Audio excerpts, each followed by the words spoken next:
नमस्ते दोस्तों, आज मैं हूँ पुण्य भूमि में। ये जो पीछे मेरे आप इमारत देख रहे हैं, ये कोई सामान्य इमारत नहीं है। सन 1902 की बनी हुई एक संस्था है। और संस्था क्या है? ये है एक प्राचीन गुरुकुल जो 1902 में स्वामी श्रद्धानंद नाम के महामानव ने स्थापित किया था।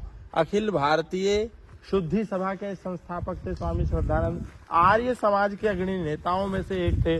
उस समय कांग्रेस के अग्रणी नेताओं में से एक थे, ऐसे नेता जिसके पैरों में आकर नेहरू भी दंडवत करते थे।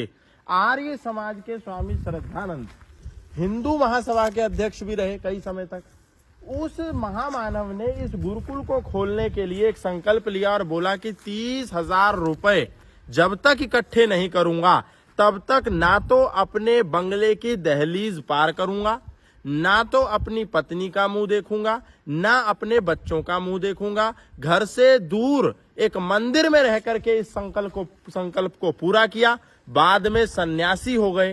सन्यासी होने के बाद देश और धर्म के कार्य में निरत हो गए। तो सोच करके देखिए, स्वामी श्रद्धानंद ने इस संस्थान की स्थापना करी थी देश को बचाने के लिए।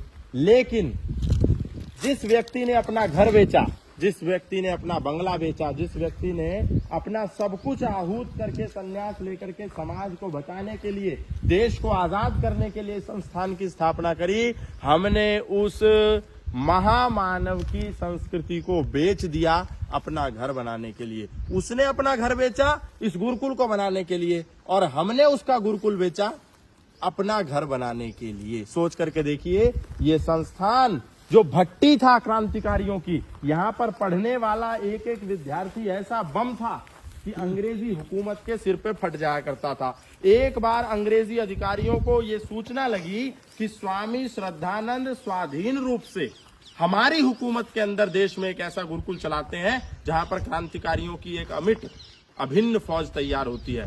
तो वायसराय भी यहाँ पर आए। सोच करके देखिए, दुर्गम क्षेत्र, पहाड़ियों के बीच में, एक तरफ गंगा बह रही है, लेकिन बावजूद इसके वायसराय यहाँ पर आए थे। गांधी यहाँ पर आए थे, महामना मदन मोहन मालवीय यहाँ पर आए थे। और वायसराय जब यहाँ पर आए, उन्होंने जाकर के बताया अंग्रेज अधिकारियों को कि वहां तो ऐसा ऐसा गुरुकुल चल रहा है।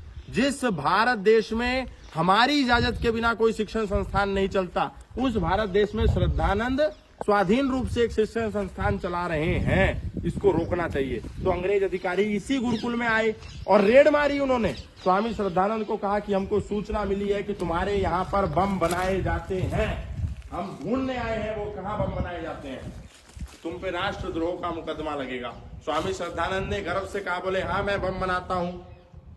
जब ये बात स्वीकार कर ली तो अंग्रेजों ने पूरे इस गुरुकुल परिसर की छानबीन करी तो एक भी बम नहीं मिला।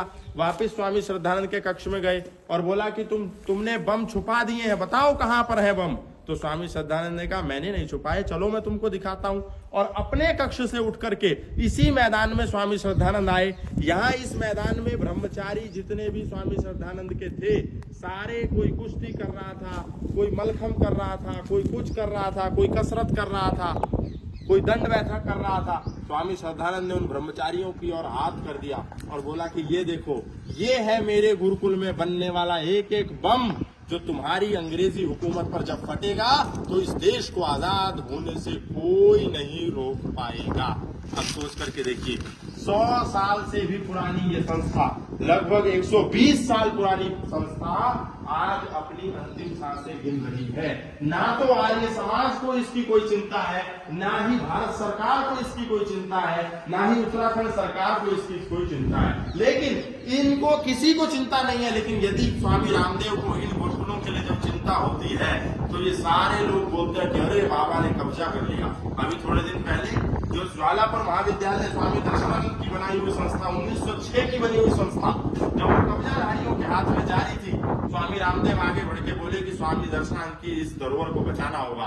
तो सारे लोगों ने मिलकर के स्वामी दर्शनानंद पर स्वामी रामदेव पर आरोप लगाया कि आप तो कब्जा कर रहे हैं। और आज भी उन पर यह आरोप लगता है कि आप तो कब्जा कर रहे हैं।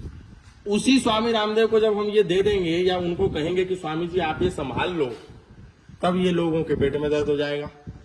अब आप ये देखिए, ये कितना पुराना, किसी ने 3100 रुपए दिया, किसी ने 500 दिया, किसी ने 600 दिया, और उस काल में आज से 120 वर्ष पूर्व इस संस्थान को खड़ा किया था।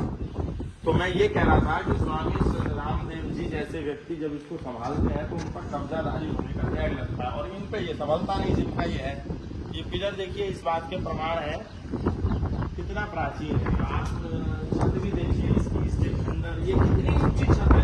आप उस समय 100 साल पहले स्वामी संस्थान की सोच कैसे है, कितना ऊंचा लंबा कक्ष है, क्या हम इसको संभाल नहीं सकते? इसकी ओर हमें ध्यान आकर्षित करना होगा। मैं उत्तराखंड के माननीय मुख्यमंत्री श्री पुष्कर सिंह धामी जी से कहूंगा कि कृपया इसको उत्तराखंड की धरोहर के रूप में स्वीकार करें।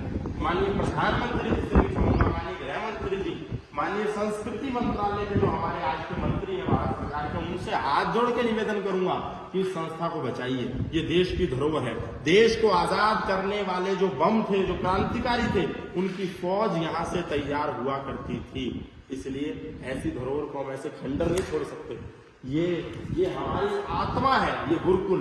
मैं स्वयं गुरुकुल कॉलोनी का छात्र हूँ, मैं स्वयं यहाँ का स्नातक हूँ। आप इसको बचाइए। ये 3000 बीघा जमीन बता रहे हैं, अभी मेरे को कंफर्म तो नहीं है, लेकिन सूचना प्राप्त हुई है कि लगभग 3000 बीघा भूमि पर ये गुरुकुल बना हुआ है। तो इतनी 3000 की भूमि है, गुरुकुल तो कम क्षेत्र में बना है। 3000 बीघा की जो भूमि है, इसको हमें बचाना ही होगा। ये हम ये कोई प्रॉपर्टी किसी प्राइवेट नहीं है, लोगों ने 1-1 रुपया देकर के इसको तैयार किया है। तो इसको कैसे बचाया जा सकता है, ये तो अब किसी बड़े आदमी को, किसी सरकार को, या स्वामी रामदेव जी जैसे एक राष्ट्रभक्त और आर्यत्व के जो भक्त हैं, उनको ही सोचना होगा। मैं